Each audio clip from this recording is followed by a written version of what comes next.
Hello साथियों, कैसे हैं आप सभी। मैं विवेक एक बार फिर से आप सभी साथियों का आपके अपने परिवार एग्जाम्पल में हार्दिक स्वागत करता हूं। हम हैं एग्जाम्पल कलम से क्रांति। साथियों, आप सभी को एक बहुत महत्वपूर्ण सूचना देनी है आपकी नई भर्ती से संबंधित।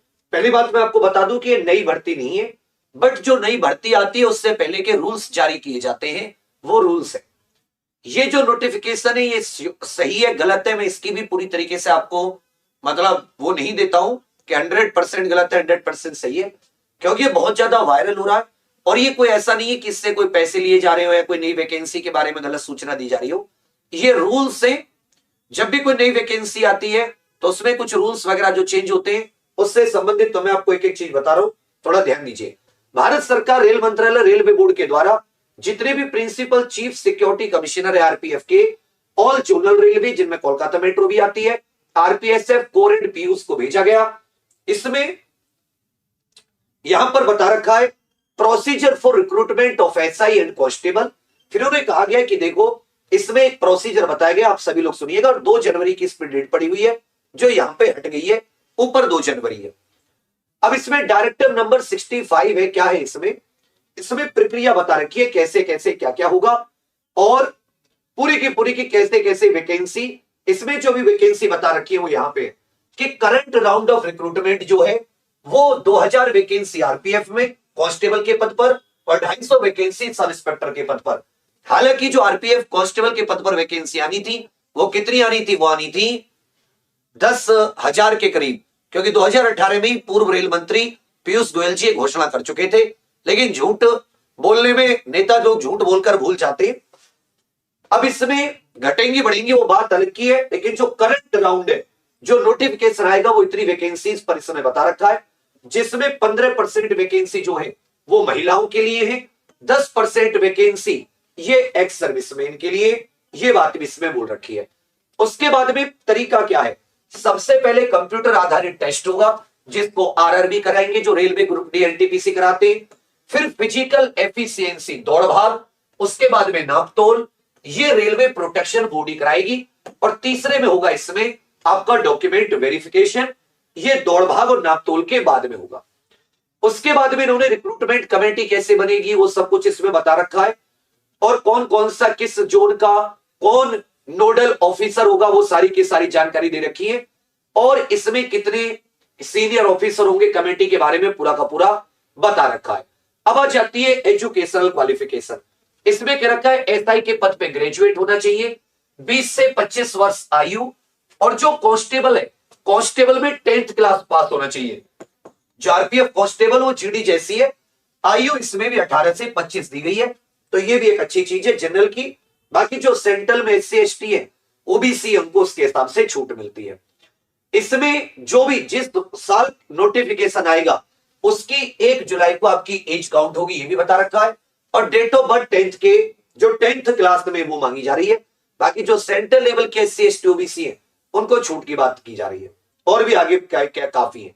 फिर फिजिकल मेजरमेंट में क्या रखा है कि यदि जनरल या ओबीसी है तो 165 सेंटीमीटर पुरुष की हाइट, महिलाओं की 157, पुरुषों की जो चेस्ट है ये 80 मतलब बिना फुलाए और फुलाव के साथ 85।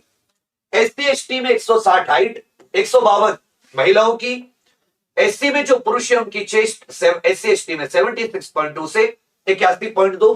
गढ़वाली, गोरखा, मराठा, डोगरा, कुमाऊनी इनके लिए 163 सेंटीमीटर हाइट, 155 सेंटीमीटर महिलाओं की। तो ये इसमें हाइट दे रखी है, ये भी आप लोग देख लें। उसके बाद में एप्लीकेशन, ये रेलवे आरआरबी इसका टेस्ट कराएगा। एप्लीकेशन, एग्जामिनेशन फीस ये सब आरआरबी तय करेगा। ये सारी की सारी चीजें ये सब कुछ रेलवे रिक्रूटमेंट बोर्ड पर छोड़ दिया है कि किस प्रकार का। इसमें क्या रखा है? जो सब इंस्पेक्टर का है वो ग्रेजुएशन लेवल का टेस्ट होगा, कांस्टेबल का 10th क्लास का। इसमें ये भी बता रखा है कि किसमें कितने % आपको मार्क्स। जो इसमें सीबीटी होना है कंप्यूटर बेस्ड, उसमें सब इंस्पेक्टर में 90 मिनट में 120 क्वेश्चन, जिसमें 50 जीके के, 35 मैथ के, 35 रीजनिंग के। इसी तरह कांस्टेबल में भी 90 मिनट में 120 क्वेश्चन, 50 जीके के, 35 मैथ्स के, 35 रीजनिंग के। ठीक है भैया। उसके अलावा यहां पर जो जनरल अवेयरनेस के क्वेश्चन होंगे, हमारी कला, संस्कृति, इतिहास, भूगोल, अर्थशास्त्र, संविधान, राज्य व्यवस्था, स्पोर्ट्स, जनरल साइंस से होंगे। अर्थमेटिक के question number system, whole number, decimal, fraction, fundamental arithmetic operation, percentage, ratio, average, interest, profit loss, discount, table graph, mensuration, time distance ratio इत्यादि। जनरल इंटेलिजेंस में कोडिंग, डिकोडिंग, ये सब कुछ जो आपकी रीजनिंग होती है वो सब। ठीक है भैया, इस प्रकार से इसमें इन्होंने ये रूल्स बना के डाले और ये जिम्मेदारी इस एग्जाम को कराने की किसको दे दी है? आरआरबी को दे दी है। उसमें सबसे पहले दौड़ भाग होगी, फिर नाप तोल होगी। दौड़ भाग में सब इंस्पेक्टर 1600 मीटर 6.5 मिनट में, सब इंस्पेक्टर फीमेल को 800 मीटर 4 मिनट में, कांस्टेबल को 1600 मीटर 5 मिनट 45 सेकंड में, और कांस्टेबल फीमेल को 800 मीटर 3 मिनट 40 सेकंड में। जो sub inspector male 12 feet long jump, 3 feet 9 inch height वो हाई जंप, महिलाओं के लिए 9 feet long jump, 3 feet high jump, constable के लिए 14 feet long jump, 4 feet high jump, constable महिला के लिए 9 feet long jump, 3 feet high jump. ठीक है, ये सब कुछ है। पहले दौड़ भाग होती है, उसके बाद में नापतोल होती है इसमें। उसके बाद में यहां पर आपका आ गया, और कोई भी ऐसी इसमें चीज नहीं बता रखी। जो दौड़ भाग होगी, नापतोल, ये केवल क्वालिफाइंग है। मेरिट 120 नंबरों में से लगेगी। कंप्यूटर आधारित टेस्ट होगा जिसे आरआरबी कराएगी, और आरआरबी इसका अलग से आपको जो मार्क्स, एसआई में भी 120 में से मेरिट लगेगी। ठीक है, जनरल ओबीसी को 42 नंबर लाने हैं, एसटी एसटी को 36 नंबर लाने कंपलसरी है। इसी प्रकार कांस्टेबल के लिए भी 120 में से मेरिट लगेगी। जनरल ओबीसी को 42, एससी एसटी को 36 नंबर लाने कंपलसरी है। उसके बाद में फाइनल मेरिट। ये सब कुछ साथी इन्होंने इस नोटिफिकेशन में बता रखा है, और कोई ऐसी चीजें नहीं है जो इस नोटिफिकेशन में हो। तो मैं इसकी समरी आपको बता देता हूं। इसकी जो समरी है कुछ इस प्रकार है कि भर्ती जो रेलवे ऑफिसर है, जो रेल मंत्रालय का रेलवे बोर्ड है, उसके तरफ से आरपीएफ के जितने भी प्रिंसिपल चीफ सिक्योरिटी कमिश्नर है, जितने भी रेलवे के जोन है, उन सबको एक नोटिस गया है कि 2000 पदों पर कांस्टेबल के इस जो राउंड है, और 250 पदों पर एसआई के भर्ती प्रक्रिया किस हिसाब से तय की जाएगी, आरआरबी का काम क्या होगा, आरपीएफ का काम क्या होगा, ये सब रूल्स बता दिए। अब ये जैसे ही वेबसाइट पर अपलोड होगा तो इसके ऑथेंटिसिटी के बारे में भी मैं बता दूंगा आपको अच्छे से।